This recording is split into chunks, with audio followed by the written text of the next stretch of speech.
Hello, and welcome to this episode of Felonious, a podcast where we discuss the realm of true crime. From chilling cold cases to the wild and wacky, we'll explore it all with a perfect blend of seriousness and humour. My name is Emma. And I'm Nazia. To keep up to date with what's coming up, be sure to follow us on Instagram at felonious.pod and visit our website feloniouspod.com. We hope you enjoy this episode, so let's get to it.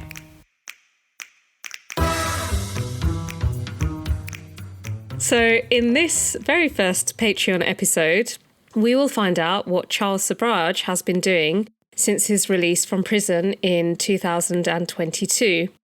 Our research for this episode is from the 3-part documentary, The Real Serpent, investigating a serial killer. And that was on Channel 4. Was it Channel 4? Yeah, it was Channel 4, wasn't it? Yeah, Channel 4 in the UK. Yeah. So we won't be doing a deep dive on Charles Sobhraj's criminal career and murder victims, as we have already covered that in season 1. All 3 episodes are available to listen to. And that was our very first case for this podcast, wasn't it? Yeah. So we kind of threw ourselves into the deep end with that one. And this episode is sort of a running commentary on the documentary. So this episode, there will be discussions around murder, drugs, violence, theft, and just Charles Sobhraj being an all-round dickhead, really. Nothing's changed there. Nah. The old age hasn't toned him down, I don't think. Although he got rid of his attaché case by the looks of it. Yes, yeah. He had to depend on the documentary's makeup team for his disguise. Yeah, all will be revealed. Yeah. So just a quick summary. Charles Sobhraj, also known as the Serpent, committed a series of murders in Southeast Asia during the 1970s. His victims were often young travellers who he befriended, gained their trust, and then drugged or poisoned them. After incapacitating his victims, he would rob them and in some cases commit murder. Charles had a turbulent childhood which led him to a life of crime. Before becoming a serial killer, he managed to escape from prison multiple times. His criminal activities eventually caught up with him. He was arrested alongside his partner Marie Leclerc in New Delhi in 1976 and was sentenced to multiple years in prison. However, he never actually served any sentences for the murders he committed in Thailand. In 1997, he was released and returned to France. In the years that followed, he remained in the public eye, often giving interviews and maintained a controversial public persona. He was even involved in the illegal arms trade and even had a meeting with Boris Johnson to tell him about his involvement with Iraq before the invasion. In 2003, Charles was arrested in Kathmandu for the murders he committed in the 70s. He was released in 2023 and is now back living in France. The Real Serpent, investigating a serial killer, is a 3-part documentary that started its production while Sobhraj was still serving his time in prison in Nepal. Sobhraj called the documentary makers when he was released to say that he was still interested in making the documentary so that he could prove his innocence. Yeah, the documentary focuses on trying to find out the truth of who Charles Sobhraj really is. And the fundamental question is whether he is guilty of the murders he has been suspected of in Thailand. As keen as a dog is to eat its own shit, Sobhraj couldn't wait to be interviewed by some of Britain's top cops and psychologists, only to try and spike their drinks and steal their passports. He was apparently not paid for his involvement in this documentary, but he must have gotten something out of it, or he's a bored old man wanting to stir the pot. I think he's just a full-on narcissist, isn't he? So even if he's not getting paid, he just can't help being out of the spotlight. Yeah, he needs attention, doesn't he? He just craves it. Yeah. At the very beginning of the documentary, Charles is asked if he is excited to do the documentary. As he sits wearing his Del Boy get-up of a flat cap and glasses, everything he is wearing has a check pattern. He replies that he is looking forward to it and he agrees to talk about the alleged murders. In the first scene, he does an introduction where he says his name and what he is known for, But he acts as a director and repeats things again and again and tells the film crew, "You have enough to edit." This is classic Sobhraj, taking control of the situation so that he gets what he wants out of it. Then the title screen appears and it's like a "Here's Johnny" scene from the movie The Shining, where Sobhraj's face appears from behind a curtain, which slowly closes to cover his face again. How many times did they have to record this scene? Yeah, I wonder if they were already regretting the documentary at this point. Yeah. It's just so funny, like his tortoise face just comes out from behind a curtain and then it goes back again. Yeah. Sobhraj is asked in his hotel room what it's like to be out of prison in Nepal, where he served 19 years for murder. He says of course it feels good and he is doing the documentary to counter the false accusations against him. He is asked whether the mysterious parts of his life will be uncovered during the documentary, and he says, "I can put forward my facts," as he's fed up with all the allegations. Sobhraj says he is open to being challenged about his facts and truths. He says that the public have been brainwashed by the media and believe he is a serial killer without concrete facts. He is asked about what will happen if after the documentary people still believe he is a serial killer, and he says, "Let's wait and see first." Charles ends up in London a few weeks after being released from prison in 2023. The film crew allows him to disguise himself so that he is not recognised in public. He puts on a wig and a moustache made from his body hair. Oh, no, wait, that's a joke. Blech. He probably stole the wig from somebody else. Hopefully the documentary will shine light on this. He would often change his appearance to match photos in passports he had stolen. He admits in the documentary to stealing up to 150 passports and jokes about disguising himself as a woman by wearing long hair and makeup to get onto a flight. Now, I have to say, the wig that they put on him looks so ridiculous. I wonder if they did that on purpose. They must have. Or he chose it himself. Yeah. To make himself look ridiculous. And so that people would recognise him. It looks obviously like a wig and it just looks awful. It does. Yeah, because the thing is, he does still have hair, right?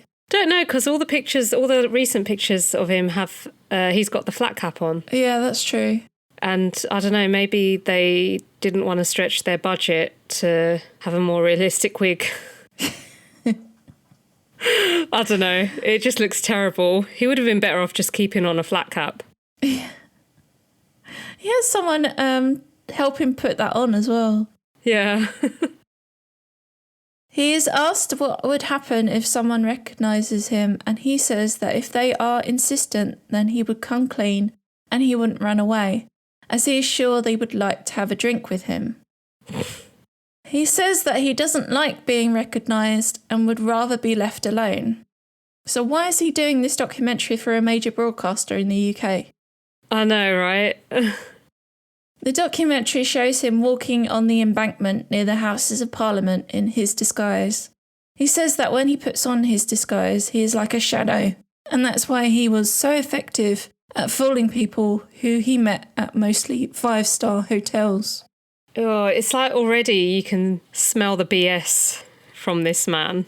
It's like an aftershave for him, isn't it? It just follows him wherever he goes. Yeah. They then introduce our favourite person in the documentary, Jackie Moulton, who is a retired detective chief inspector and was asked to interview Sobhraj for the documentary. Her research sources include the biography The Life and Crimes of Charles Sobhraj, written by Richard Neville and Julie Clark in 1979. In the book, Sobhraj confesses to 10 murders committed in Thailand. The pair interviewed Sobhraj in prison in India over a period of time and tape-recorded every meeting. Sobhraj later retracted his confessions. Jackie meets with Sobhraj and straight off the bat he works his way round her questions.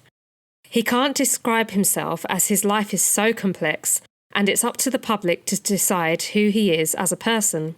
He admits to drugging and robbing people for their possessions, especially their passports.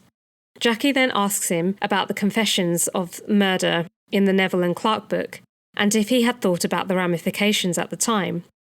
In reply, he said that Neville promised to write that he was allegedly or suspected to have committed the murders. After the book was released, he spoke to Neville and called him a motherfucker, as it did not include the words alleged or suspected. Also, what is the point in having a book and they're his confessions? Why would you talk about crimes that you're alleged or suspected to have committed? It doesn't make sense. Yeah, why would you talk about them in great detail? Yeah. And give over information if you're alleged or suspected? Yeah. It doesn't make sense. Anyway. The detective then shows him a photograph of Teresa Norton, to which he couldn't say whether he had met her or not. He says he didn't know Vitali Hakim, and that during the Indian court case, Vitali's father said to the Indian police that his son was still alive. Sobhraj is asked if he had his passport, to which he denied. Sobhraj doesn't remember ever meeting Stephanie Parry, who wasn't she Vitali's girlfriend? Or friend? I thought she was the girlfriend. They said friend in this documentary, I think. Okay. But other sources have said girlfriend. Yeah. Okay. Shall I read that bit again, or we just leave that discussion? Let's just leave that discussion. Okay. People have paid for this, Nadia. He says this was because he had so many customers, and so it was impossible to remember all of them. He is then shown a photograph of the Dutch couple Henrik Bintanja and Cornelia Hemke. He admits to meeting them in Hong Kong and that they wanted to buy gems from him. He is asked what kind of gems they were after, but he says that it was 50 years ago. He can't remember. The detective then mentions that he has a good memory about certain things, but when he is under interrogation, his memory seems to fade. But he is adamant he is telling the facts anyway. He says the couple spent 20 to 30 minutes with him. The next day, he found out that the couple were sick, so he offered them to stay in one of his apartments at Cannet House. He denies drugging them and said he learned a couple of days later that the couple had left. The detective then asks Sobhraj why he implicated himself in the Neville and Clark book for $20,000. All the while, he is talking over the detective and tries to stop her from asking anything to do with the book. He says that's why he cut ties with Neville and Clark, because he didn't agree to the things they published in the book. The film crew interrupts the interview and Sobhraj tells Jackie Moulton to calm down and says don't get too excited. The interview ends. Jackie gives her opinion and says that he is a very complex man who comes across as very intelligent and plausible. But she says that he avoids questions and tries to change the narrative. He was so infuriating because he'd be like, Madam. Yeah. Like really patronising. Yeah, and condescending. Yeah. And you can tell she's got like a fine-tuned bullshit and sexist detector. Yeah. Because she even says like later on, she knows that he doesn't take her seriously because she's a woman. And I imagine like she probably had to deal with that a lot in her career as it is. Oh, yeah. So Charles isn't fooling anyone, especially her. Yeah. No matter what he thinks of women. Yeah, she's too intelligent to succumb to his bullshit, yeah. Exactly. The documentary then gives a picture of Charles's early life when his criminal career began. His mother is called Loang in this documentary. She is referred to under different names in different sources. The documentary follows Sobhraj to Marseille where his mother lives. He is asked why his mother was unloving towards him and if his siblings received the same treatment. He says that she did and was very selfish. She is still alive, nearly 100 years old, but is in poor health and has lost her memory. Sobhraj is unsure whether she can recognise him. When looking at photographs of himself as a young boy, he says that things could have been different and that he could have become somebody else entirely. He talks about his time in Poissy jail when he was 19 years old. He said his mother didn't care enough to visit him, so he shut himself off from her. He says that he doesn't love his mother. Maybe because you put her through to hell? Yeah. You know? It's a shame she is so old and that her memory, well, according to him, that her memory is fading. Because it would be interesting to get her side of things. Yeah. Like, of what she thinks of her son, and if she believes what he says, or if she can just see straight through his bullshit. Yeah, and also, as well as the crimes in the Neville and Clark book, they talk a lot about his childhood and his early life and all the crap he put his family through. You know. Yeah, especially his brother, who we mention in the first 3 episodes. Yeah. Sobhraj is then asked if he would speak to a psychologist about his past and if he would be completely open, to which he agrees. Paul Britton is a forensic psychologist with decades of experience interviewing serial killers and helped police in high-profile cases, such as that of Fred and Rose West. His role in the documentary is to produce a psychological profile of Sobhraj. Paul Britton asked Sobhraj about his family home and what sort of relationship he had with his parents. He alludes to possibly having a traumatic childhood and that he could have blocked certain things out. He says this after the psychologist explains that this is what some people do after experiencing traumatic events. Sobhraj is then asked if he would want to explore those periods, but he says that he has never had any interest in opening those doors. He repeats that his mother is a very selfish woman and that what he experienced in his childhood hurt him.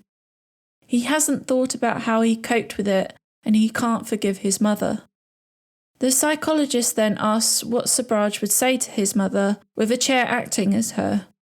Sobhraj says that that is something very intimate and personal. He says that he doesn't want to do it in front of the cameras or other people, as it isn't anybody else's business.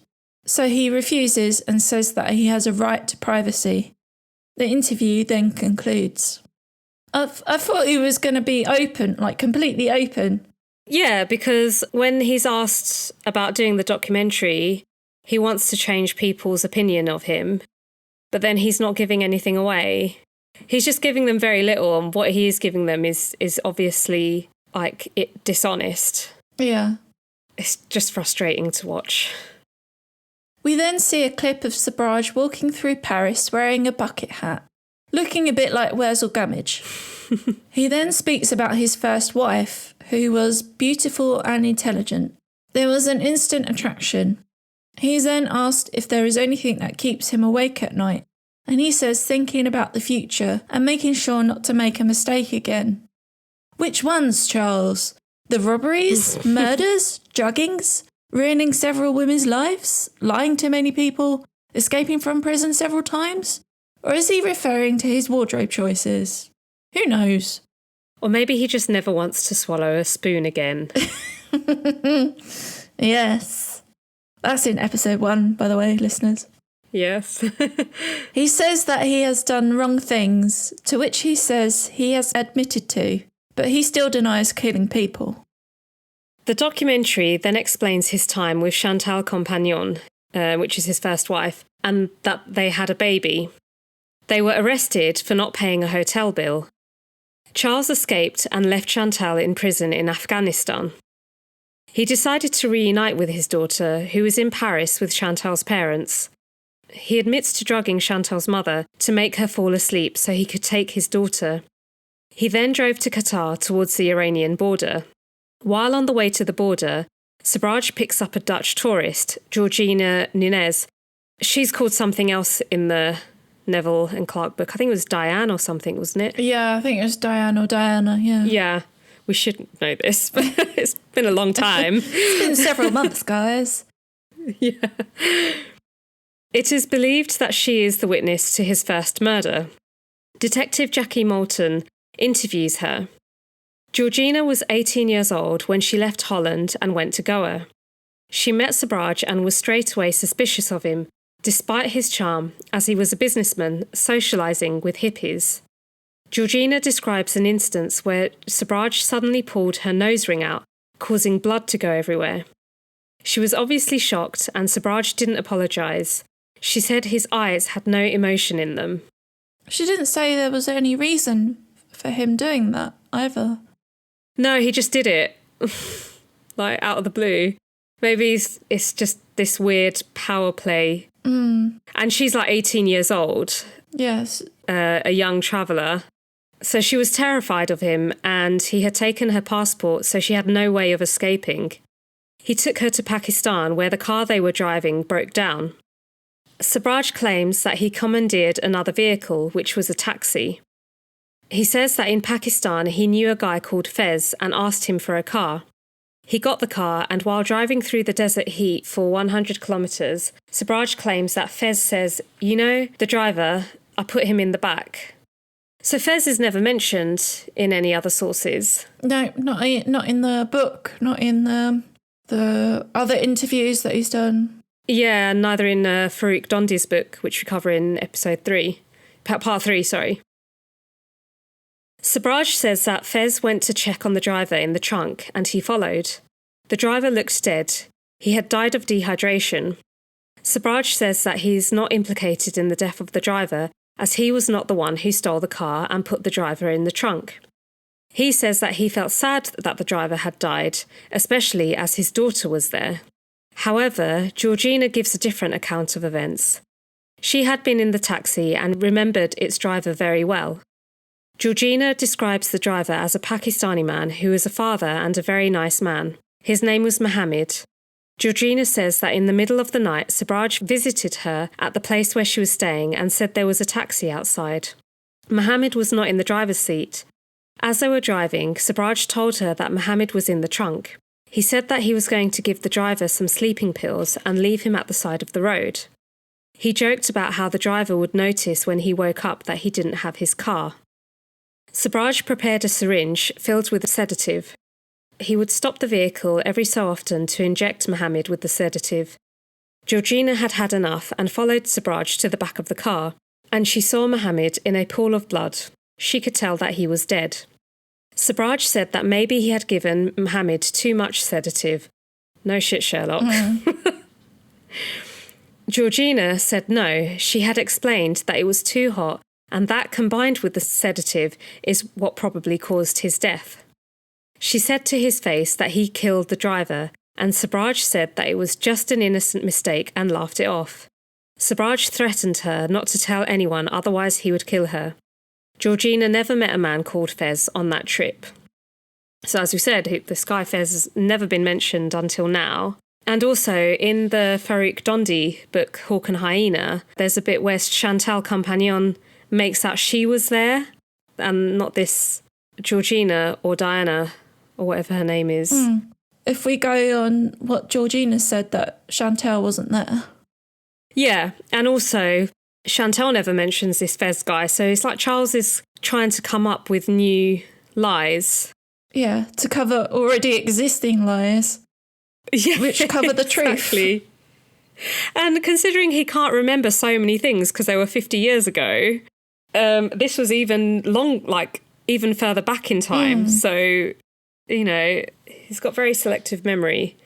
The psychologist Paul Britton interviews Sobhraj again and asks him how he selected his victims. Sobhraj calls the victims his clients. He also refers to them as cleanings as well. In the in the books, yeah. The psychologist then explains that getting the right dosage for each individual is a difficult thing to do, and it's easy to get wrong. He asks Sobhraj how he dealt with that, and he replies, "Nobody has died from my drugs." He says that he read some pharmaceutical books and he tried the drugs not on himself, but some of the hippies that he asked. He agrees that he used them as guinea pigs to determine the right dosages. Jackie Moulton listens to the tape recordings of the interviews between Sobhraj and Richard Neville. In 1997, during an ABC interview, Sobhraj challenged whether the tapes existed. On the recording, Charles tells Richard about how he drugged Teresa Knowlton and, according to him, told Teresa that he was going to do something bad to her. She asked him if he was going to beat her, and he said, "No, I am not going to beat you, something better."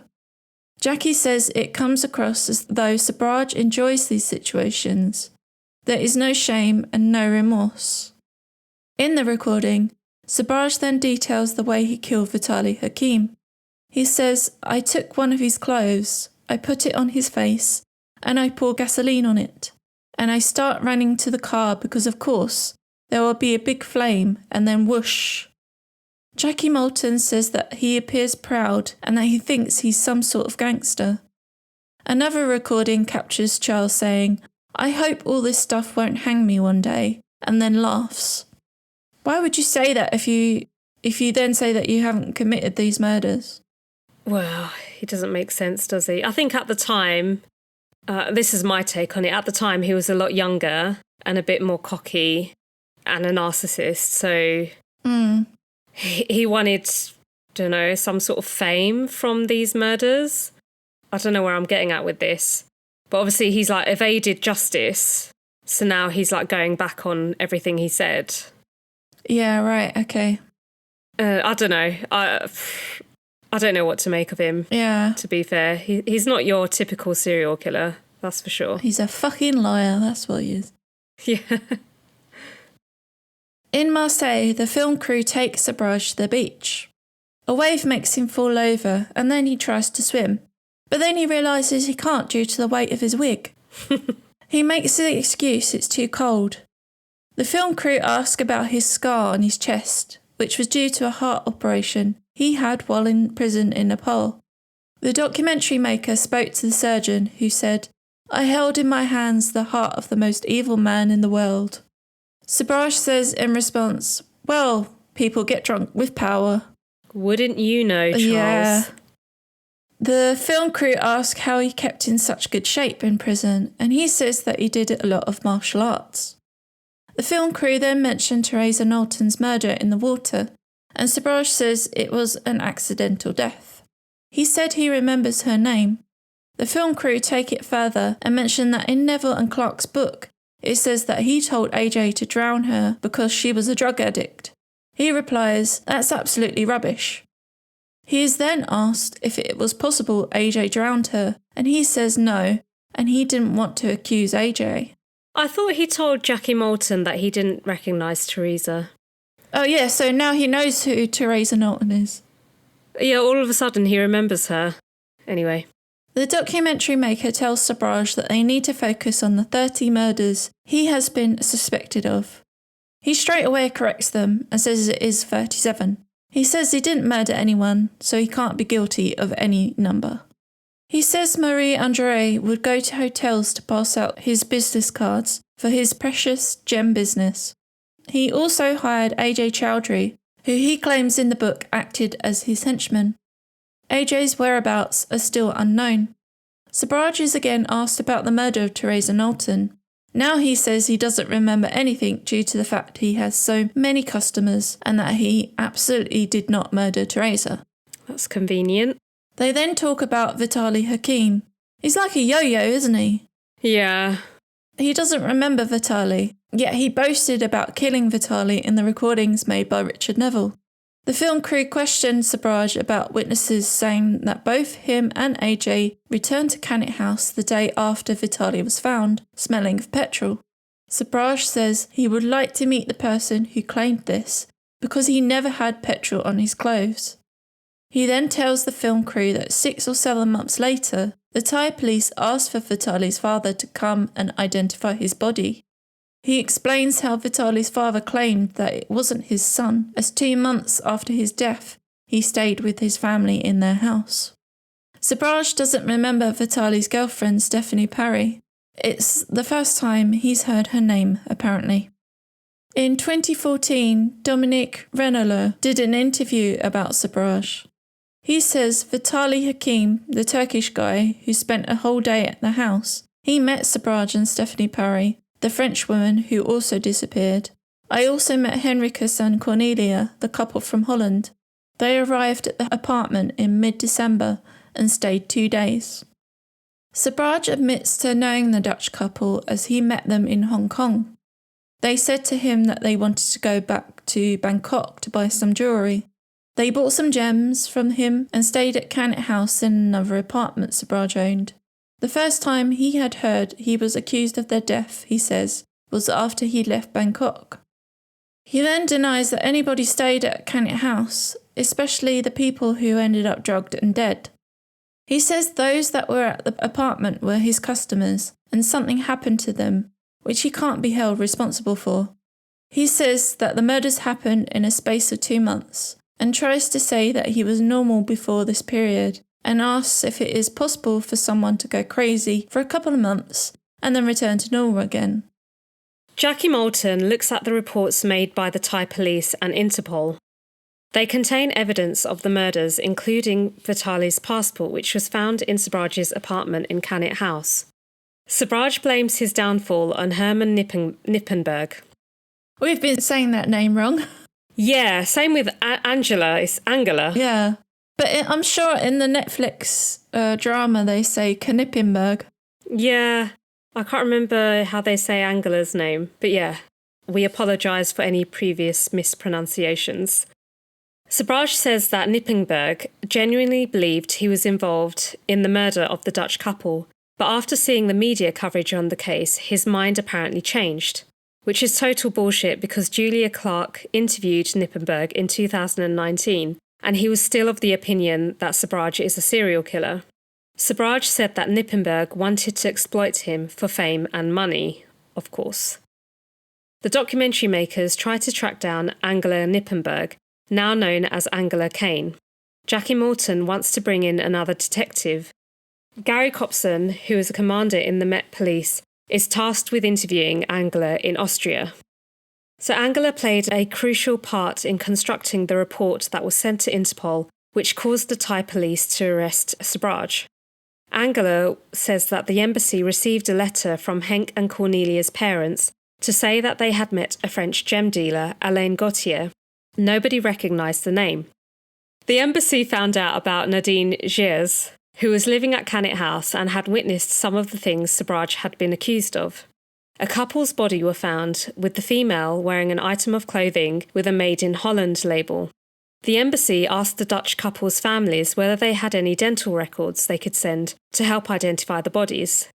When the bodies were identified, Herman was told that it wouldn't go any further and that the ambassador was very unhappy and didn't want one of his diplomats involved in a criminal matter. Other embassies then started to come forward with missing persons profiles. The police raided Sobhraj's apartment and interrogated him, but he was released not long afterwards. The Nippenbergs were still trying to piece all the evidence together, which the ambassador found out about and told the couple to go on vacation for 3 weeks. On their return, they received a call from Nadine and were told that Sobhraj had left Thailand. The Nippenbergs and Nadine went to Sobhraj's apartment and found 2 items that belonged to the Dutch couple. This included a diary which Angela translated. There were entries that referred to Alain Gauthier, the gem dealer. Nadine identified other possessions that belonged to other people. They made an itemised list of the evidence found in the apartment and sent it to the Thai police. Angela said that it's very important that the families of the victims have the right to closure. Sobhraj and Leclerc left Thailand and travelled to Nepal, using the passports of the murdered Dutch couple. Sobhraj is asked about this in the documentary, and he says he doesn't remember which passports he used. He says, however, that it's impossible that he used the Dutch couple's passports because he didn't kill them or didn't have their passports. Well, apparently you did, Charles. Gary Copson interviewed Kent Anschutz, who was travelling with Laurent Carrière and Connie Bronzich. He was the one who identified both of their bodies. He went to the UK to take part in the documentary. He met Connie and Laurent in Nepal at the Oriental Lodge. He still has a witness statement he made in 1975. In it, he details that Laurent had a ruby and Connie talked about meeting an Oriental jeweller and about selling gems back home in America.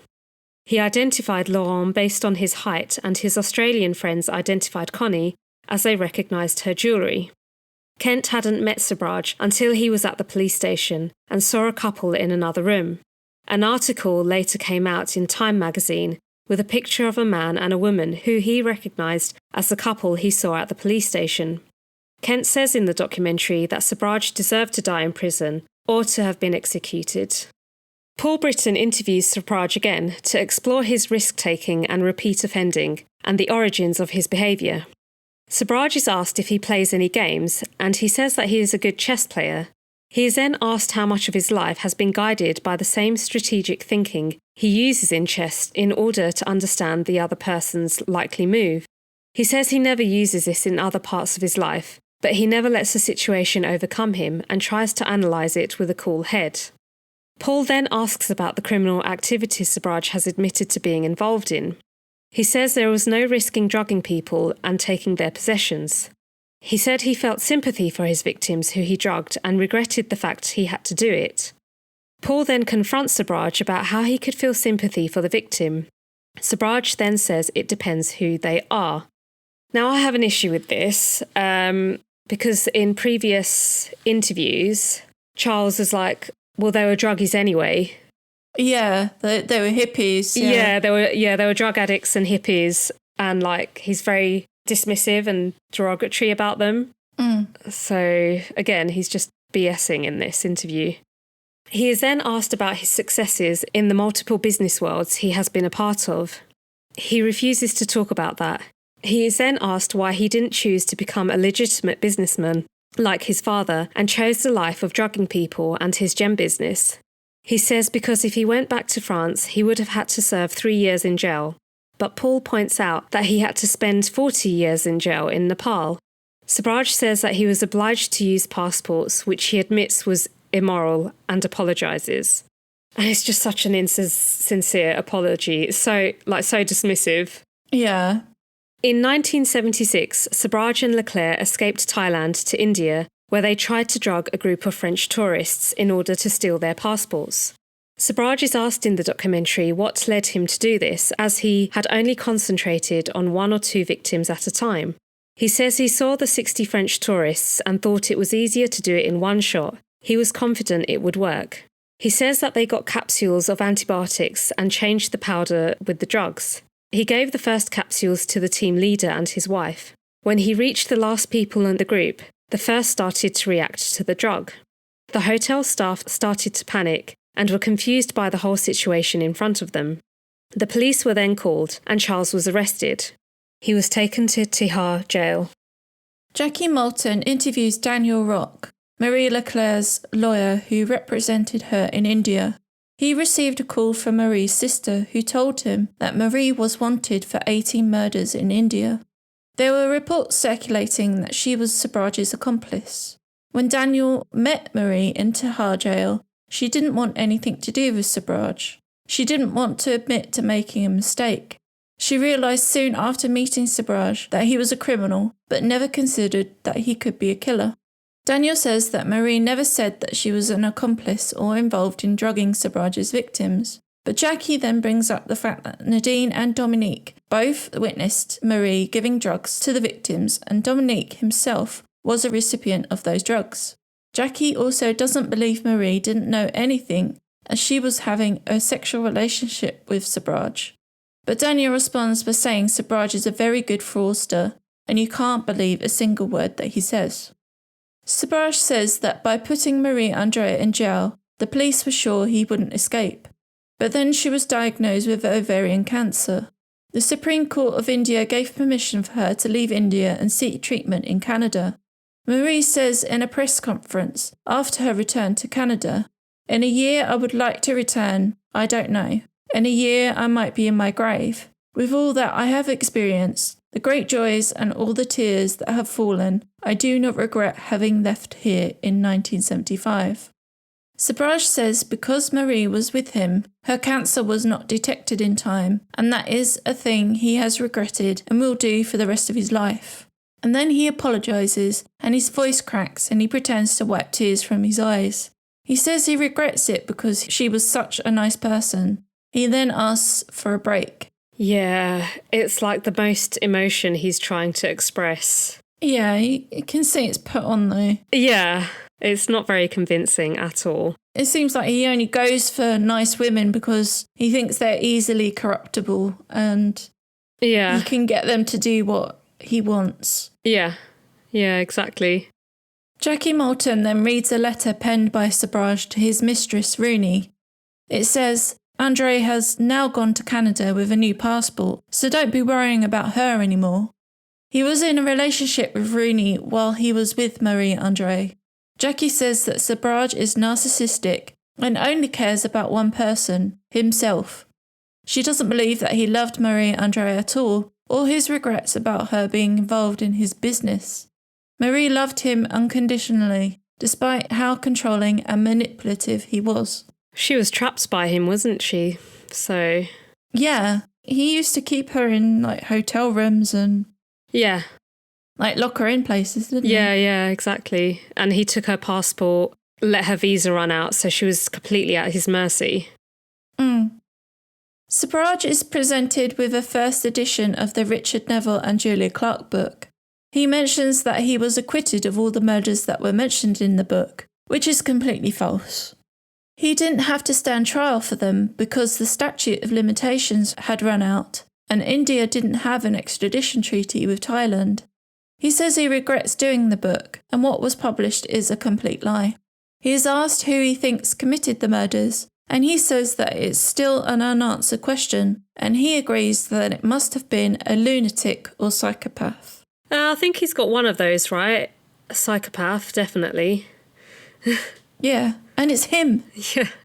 He says he would like to see the person who committed these murders to be caught because they have caused him so many problems. He believes that they deserve execution for the murders.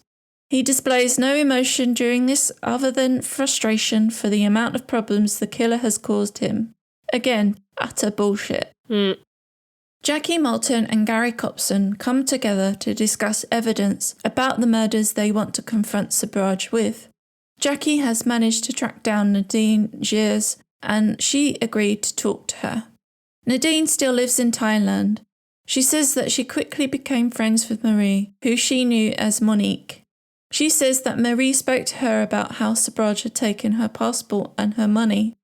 Nadine told her that she could get a new passport from the embassy, but Marie said that Sobhraj would find her and kill her. Nadine says that she met Vitaly Hakim. He looked sick and she asked Marie what was wrong with him, and she said that he was just a junkie. Nadine remembered Vitaly wore a big silver necklace, which was in the apartment at Cannet House the next day after he had moved out. Marie explained to Nadine that Vitaly would be back to collect his stuff. Nadine also met the Dutch couple as they were talking with Sobhraj, who said that he was talking business with them and told her to go and see Monique. She never saw the Dutch couple again after this. She then heard people in a room moaning in pain and being sick. She asked Monique what was going on, and she said that the Dutch couple was sick. Nadine mentions that Dominique found a plastic pipe on top of the fridge, which smelt of gasoline. Dominique told Nadine that he had seen Sobhraj and AJ come back to the apartment that night.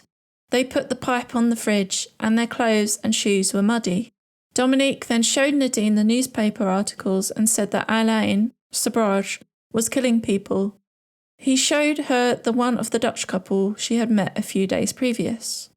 Jackie then asked Nadine what made her go into Sobhraj's apartment to look around.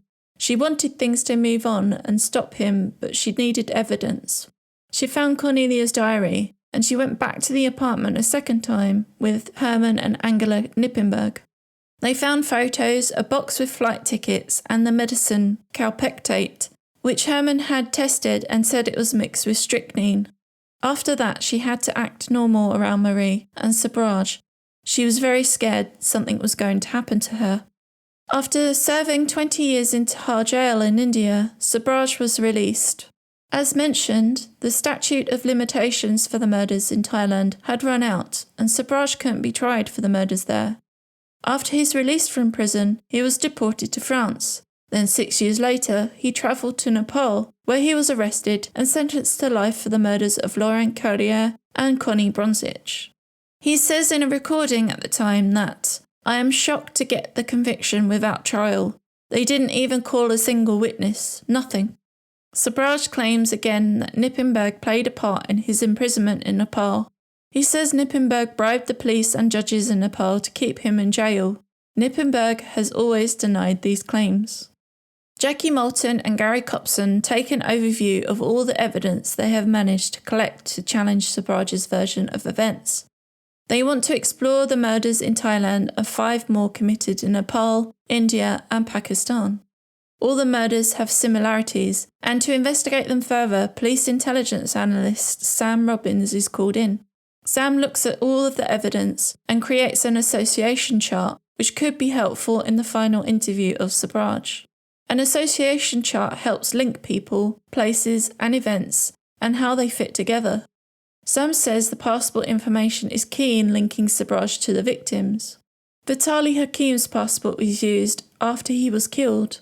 There are handwritten visas from 2 different countries at 2 different points in time, and they appear to have been written by the same hand. Sam is asked whether there is information that strongly points to Sobhraj telling lies, and she says that information has been obtained from the evidence taken at Cannet House. Mostly passports of people he said he had minimal interactions with, but who are also the people who turned up dead. There is also a book about Buddhism, which belonged to Teresa Knowlton and was bought before she travelled to Thailand. Her name is written inside the book. Sam then mentions that she has a 31-page statement made by Marie-Andrée Leclerc after she had been arrested in India. Sam says it was the first opportunity Marie had to tell her story without being under the grip of Sobhraj. In the statement, Marie wrote that Sobhraj had people watching her every move. She also said that Sobhraj could have killed AJ Chowdhury as well. All of the victims were found deceased in a period of 7 months between 1975 and 1976, in 3 different countries that Sobhraj visited. Is Sobhraj trying to suggest that someone was following him and killing the people he was doing business with? Jackie and Gary prepare an interview strategy. Jackie says in this part of the documentary that Sobhraj told her that if he had met her years ago, he would have converted her to heterosexuality. When asked how that made her feel, she said, "In your dreams, love." Absolutely love Jackie because she just sees through him. Yeah. And I wish I was in that room when he said that to her and saw her facial expressions. Just so full of himself. Yeah. And he's so backwards as well. Yeah. Just stuck in the times. Yeah. Sobhraj keeps Jackie and Gary waiting in the interview room, despite having agreed on a time. He shows up 2 hours late. Jackie says that he has to have control over the situation, and that is why he has kept them waiting. Sobhraj walks in and offers his hand out to shake, which she does, but Gary refuses. Good for him. That made me laugh so much. Yeah. Gary's just like, no, mate. You can tell what he thinks of him, and it's like, no, you're not worth this. Yeah. The interview starts, and Jackie shows an image of Teresa Knowlton and asks if Sobhraj knew her. He doesn't remember ever meeting her. Hold on a minute. Yeah. He says that he did, though. Yeah, he can't be consistent. He's not consistent in his lies, as we already know. Jackie then says that a friend of Teresa made a statement to the FBI, and she was shown a colour photograph of a multicolour cosmetic bag and other toiletries. She recognised the bag and recognised the book that Teresa had on Buddhist meditation, as she was with Teresa when she bought it in Canada in 1974. The book was found in Sobhraj's apartment, and he is asked how it ended up there. He addresses Jackie as Madam, his favourite thing to call her, and says that he is 100% sure that no such thing was found in his apartment, and if something was found, it may have been found in the second apartment, where the boys were staying, but certainly not in my apartment. But wasn't that his apartment as well? Didn't he have 2 apartments there? Yeah, because he moved Dominique to one of them, didn't he? Yeah. Yeah, so he owned 2 of the apartments. Yeah, he kicked Dominique out so that he could have the Dutch couple there, didn't he? Yeah, and when he brought AJ in as well. Oh, yeah, that's right, yeah. And so he could have his victims in one of the rooms. Mm. Jackie presents the photo of Vitaly Hakim, whom Sobhraj previously said he hadn't met. His passport was found in Sobhraj's apartment, but because he denies meeting him, Jackie says, "You wouldn't know how he ended up in your apartment because you never met him, is that correct?" Sobhraj is silent for a moment and then repeats what he always says. The father stated in the police report he did this. Jackie gets frustrated with Sobhraj, understandably. She then mentions that she interviewed Nadine, who saw Vitaly in Sobhraj's apartment and detailed what he was wearing. Jackie then says when Vitaly was found, a report was made by the Crime Suppression Unit, which stated he was wearing exactly what Nadine described, a fancied black garment with decorative design of yellow stars. Following the investigation, it was found out the dead man was Mr. Vitaly Hakim, who had stayed with Mr. Alain Gautier, Sobhraj's alias, at Cannet House. Sobhraj then says it's been 50 years and that he has been cleared of the cases. Again, not true. He says Jackie is now challenging the Thai police and the Indian courts. Again, not true. Statute of limitation and all that. Yeah, mate. You didn't even face trial for them because you bloody escaped jail so that you could stay in wherever it was. Yeah. Well, he went to Tihar jail and then he decided to commit another crime to extend his sentence. And so the statute of limitation in Thailand. That's right, yeah. So he was in India, wasn't he? Yeah. Gary Copson then says that he's in the interview to challenge Sobhraj's denial of the murders and his previous confessions to them. Gary produces a document from the Indian High Court which details that Sobhraj is not exonerated for any of his crimes. In the appeal court, the Thai authorities were asking for Sobhraj to be extradited from India to Thailand to face trials for the murders committed there. The Indian court found there was enough evidence for extradition. Sobhraj says that he is happy that Gary mentioned the appeal, as it confirmed what he has been saying, that the Thai embassy withdrew the charges for 3 cases. Then Gary reminds him that the reason why he did not face trial in Thailand is because he escaped and the statute of limitations expired. Sobhraj has said that he only preyed on people who had lots of money, and why would he have killed the people he's been accused of killing? Gary points out that Teresa had over $1,000 worth of traveller's checks, which is about $8,000, not a small sum at all. Gary then brings up that Sobhraj accuses Dominique, Nadine, and Herman of making money out of Sobhraj's stories, but they haven't earned as much money as the Serpent himself. Sobhraj responds, Nippenberg, he's the one who made the maximum. Gary then reminds him that it was Herman's wife, Angela, who made the report which led to his arrest, and that she hasn't earned a penny from Sobhraj's story and has provided powerful evidence against him. He's obsessed with Nippenberg. I find him so relatable to certain, how can I say this? He reminds me of certain men in my family, like, who don't want to take responsibility, like old, just coming up with ridiculous arguments that don't make sense. And also, going back to his theory that Nippenberg bribed the police, how much money does he think Nippenberg has? Yeah. Or had, you know. He just works for the embassies. Yeah, exactly. He's not a fucking millionaire. Yeah. Sobhraj then points out that Angela wasn't in the Neville and Clark book, and Gary responds that it must be a nasty surprise that an intelligent woman with unimpeachable integrity was fully involved because she's not in the book that you like to quote when it suits you. He just handed it to him, didn't he? Yeah. Gary Cotson. I like that guy. Yeah. Gary moves on to the Buddhism book belonging to Teresa Knowlton, which was found in Sobhraj's safe. Sobhraj then gets a bit uncomfortable and wants to interrupt Gary, but Gary tries to continue nonetheless. Sobhraj says, either you let me reply or I'm cutting the thing. You cannot accuse somebody of something without giving him the right to reply.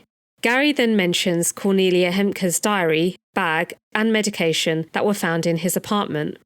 There was also a postcard addressed to her parents that was never posted. Sobhraj denies that they were found in the apartment. How can you deny physical evidence? Yeah, found in your safe in your apartment. Exactly. Well, did they just magically appear? But it was 50 years ago, Emma. Don't forget. Oh, yes, yeah. Gary then mentions the evidence given by 2 people, Dominique and Nadine, that on the night of the Dutch couple's death, he and AJ returned to the apartment covered in mud and carrying a hosepipe smelling of gasoline. Gary asks Sobhraj if he burnt the Dutch couple's bodies with AJ's help, and Sobhraj says, "So why didn't those people come to the court of law to give a statement?" It's so frustrating. I'll say that again clearly for the audience. So why didn't those people come to the court of law to give a statement? Gary says because the cases were never tried due to the statute of limitations. And Sobhraj says because there were never any witnesses. I don't think Sobhraj understands what statute of limitations means. Also, Dominique had to go back to Paris because he was in fear of his life. Yeah, exactly. He escaped. Yeah. Jackie and Gary then start to press Sobhraj more on the murders, and Sobhraj threatens Gary and says, "I'm going to bring a defamation case against you for this matter." That's how he wants to get money out of this documentary. Yeah, by having so many lawsuits. Yeah. And his wife she's a daughter of his lawyer. I don't know if they're still married. Oh, okay. I'm trying to remember. But yeah, the daughter of his lawyer. Ugh. Anyway. Hours later, the interview is still going on. Sobhraj brings to the table hotel guest registration cards that prove he was in Nepal in 1975. And he mentions that they only have a photocopy and that photocopy machines didn't exist in 1975.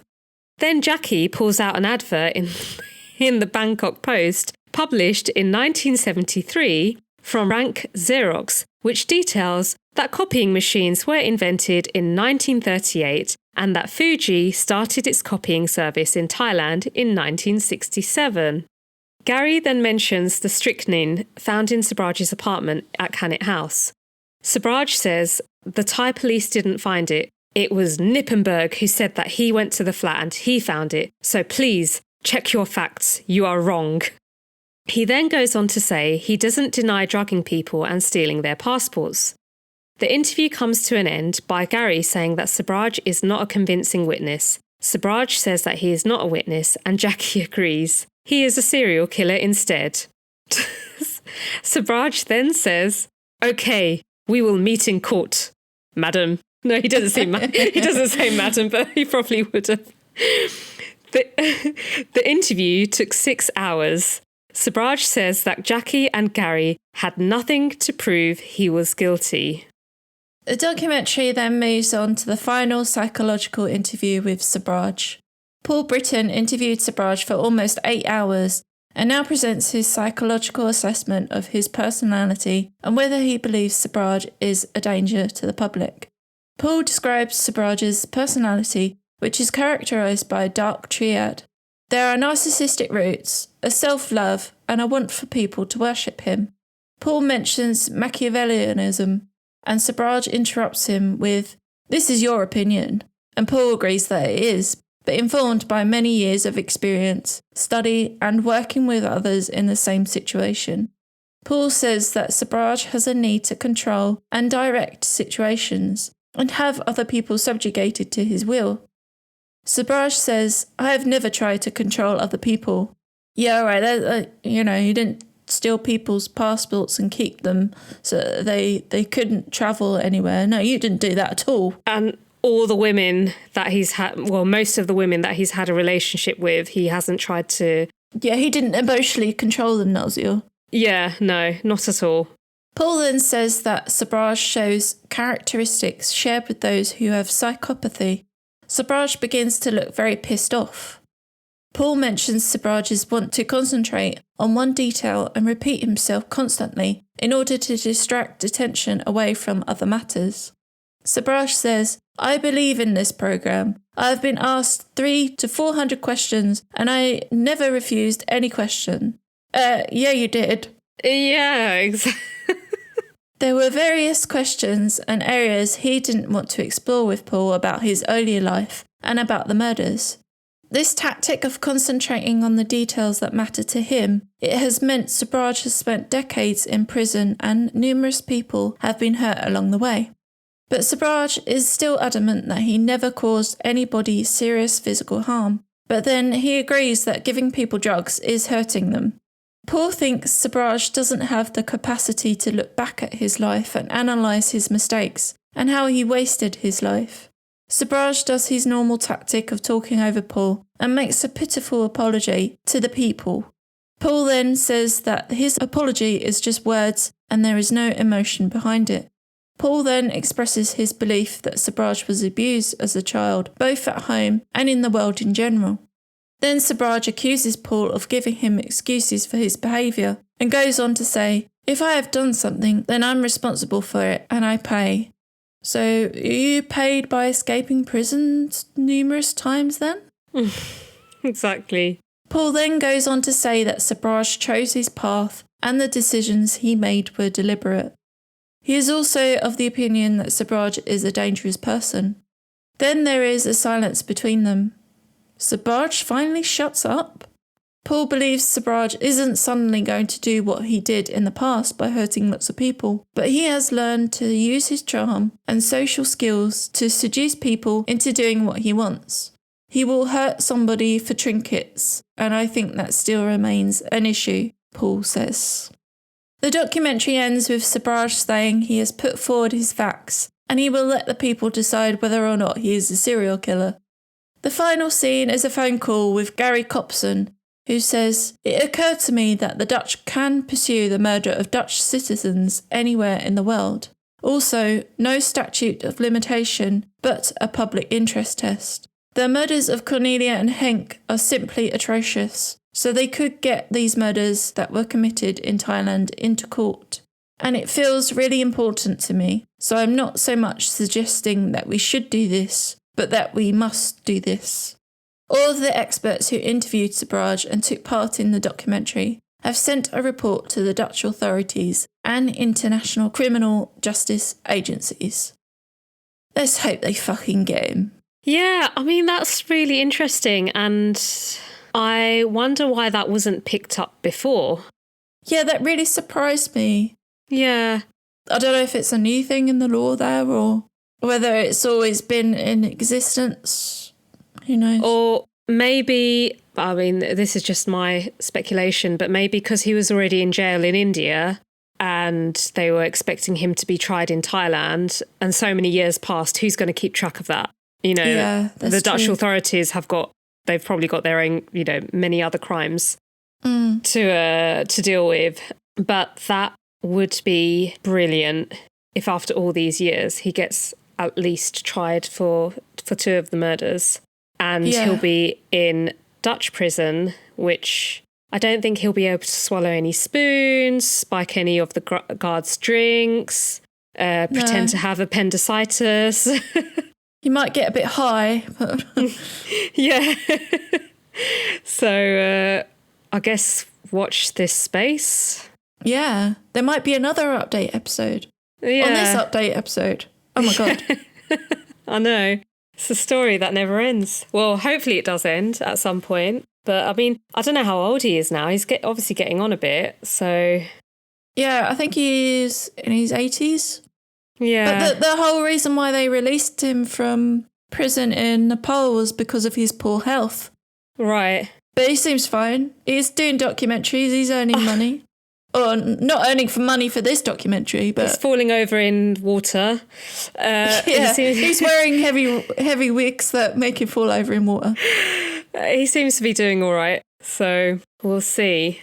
Yeah, don't really have anything else to say. Yeah, other than the fact that if you have decided to part your ways with your well-earned cash and give it to us, then thank you very much. Yes. We really appreciate it. And keep tuned on Patreon because we'll hopefully have some more episodes come up. Yeah, but no, thank you. And we really appreciate the support. Yeah, thank you. And you can check out our normal episodes on Spotify, Amazon Music and Apple Podcasts and YouTube. And follow us on all the socials, the Facebook, the Instagram, the TikTok. Yeah. We're a bit lousy on the TikTok, but you're welcome to follow us there and still interact with us. Yeah. Please do, because it will make us use TikTok more. In any case, let us know what you think. Yeah. If you want to. We're always happy for some feedback. Definitely. Until next time, bye. See you later. Thank you for listening to the show. We hope you enjoyed this episode. You can find more information about the show on our website at feloniouspod.com or on our Instagram at felonious.pod. Links to our show notes can be found in the episode description, as well as through our website and social media. You can visit our Contact Us page and tell us what you think about the show, and if there are any cases you would like us to cover. We hope you join us for the next episode. Goodbye! Bye!